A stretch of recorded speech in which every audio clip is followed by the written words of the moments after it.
Pain gives an opportunity to grow. My article today is a sort of take home from the movies The House of Us, Excess Baggage, and To Love Somebody.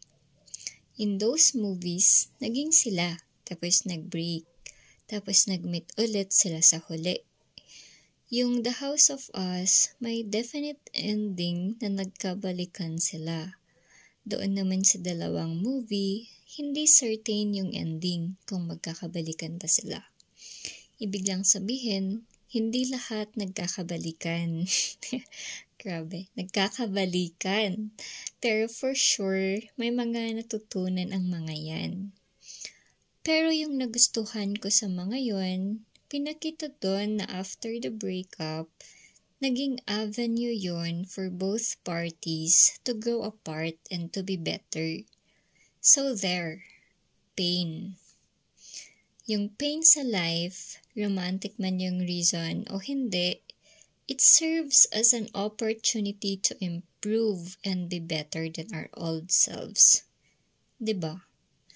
Kasi yung pain na yon yung magtuturo sa atin kung ano yung mga pagkukulang natin. Yung mga areas na dapat nating baguhin o kaya mas pagbutihin. Pain is a blessing in disguise. Also, at some point, we need to grow on our own. Sabi ng friend ko, hindi ba pwedeng grow together? Pwede namang together. Pero sabi ko nga, at some point, we need to do things on our own. Including growing alone.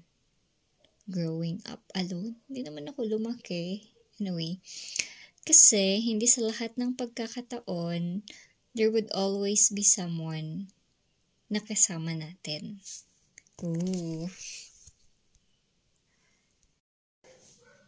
Pain gives an opportunity to